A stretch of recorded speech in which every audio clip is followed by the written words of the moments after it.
దేవుడు కోరుకున్నాడంట. తన దాసుడైన దావీదుని కోరుకొని గొర్రెల దొడ్డిలో నుండి అతన్ని పిలిపించాడు. దేనికోసము? తన ప్రజలైనటువంటి యాకోబు, తన ప్రజలను, తన స్వాస్థ్యాన్ని మేపుటకంట. అంటే మేపుటకంటే కాయుటకు, వారిని పరిపాలించుటకు, తన స్వాస్థ్యమును మేపుటకై అతను యథార్థ హృదయుడై వారిని పాలించెను. యథార్థ హృదయుడై వారిని పాలించెను. అంటే ఇవన్నీ కూడా దేవుడిచ్చేటువంటి ఆధిక్యతలు, దేవుడిచ్చేటువంటి ఆధిక్యతలు అన్నమాట. అంటే పరిపాలించేటువంటి ఆధిక్యతను దేవుడు దావీదుకు అనుగ్రహించాడు. ఆ తర్వాత చూడండి, మొదటి రాజుల గ్రంథము 8వ అధ్యాయము, మొదటి రాజుల గ్రంథము 8వ అధ్యాయము 16వ వచనం. 8వ అధ్యాయము 16వ వచనం. నేను ఇజ్రాయేలుకు నా జనులను ఐగుప్తులో నుండి రప్పించిన నాట నుండి నా నామము దాని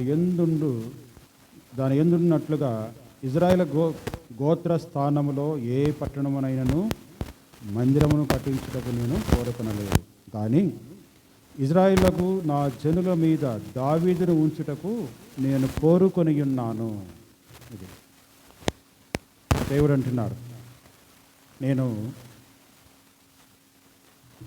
ఏది కోరుకోలేదు.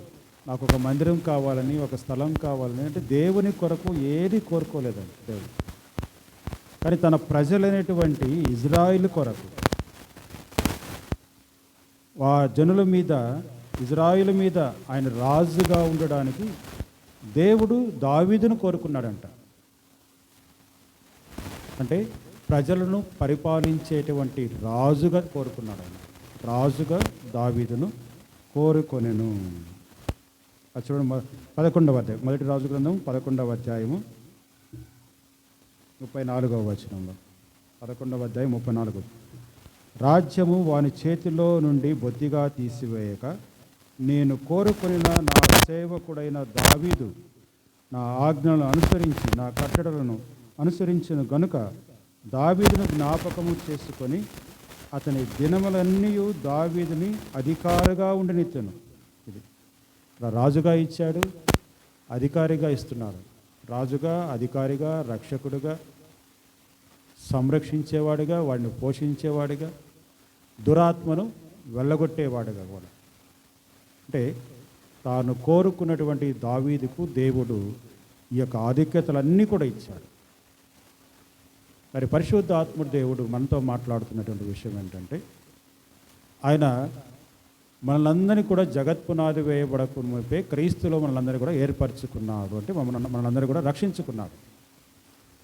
అయితే మనందరిలో నుంచి ఆయన కోరుకుంటున్నాడు.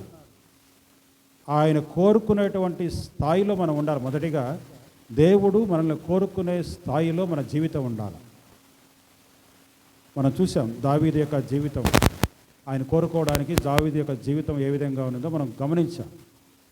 అంటే దేవుడు మనల్ని కోరుకోవాలంటే ఆ జీవితాన్ని మనం కలిగి ఉన్నప్పుడు, బాలుడుగా ఉన్నప్పుడే మనల్ని కోరుకోవచ్చు, లేదంటే మధ్య వయసులో ఉన్నప్పుడు మనం కోరుకోవచ్చు, లేదంటే వృద్ధాప్యంలో ఉన్నప్పుడు మనం కోరుకోవచ్చు.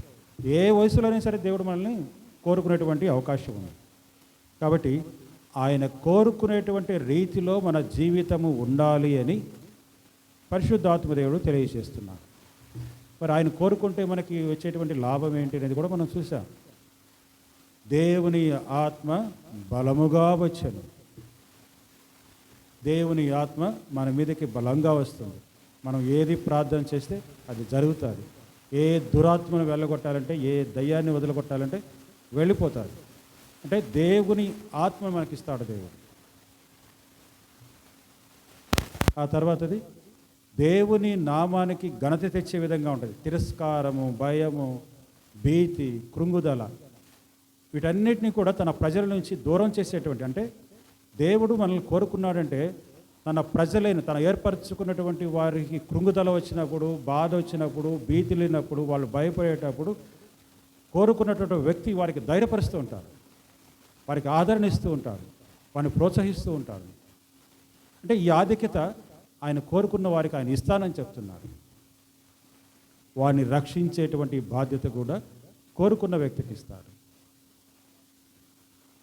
వారిని పరిపాలించేటువంటి యథార్థంగా పరిపాలించేటువంటి వారిని ఏలుటకు వారిని పరిపాలించడానికి కూడా దేవుడు అవకాశం ఇస్తాడు. అంతేకాకుండా అధికారిగా నియమిస్తాడంట. వారి మీద అధికారిగా నియమిస్తాడు. దేవుని ప్రజల మీద అధికారిగా ఉండేటువంటి అధికారం, ఇవన్నీ కూడా తాను కోరుకున్నటువంటి దావీదుకి ఇచ్చాడు.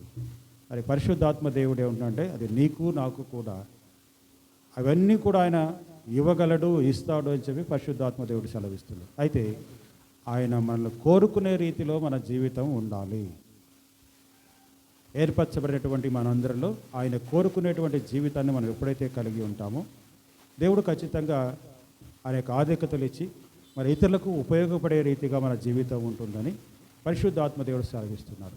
ఆ విధంగా ఉన్నట్లుగా మరి మనం దేవుని సన్నిధిలో ప్రార్థన చేసుకుందాం.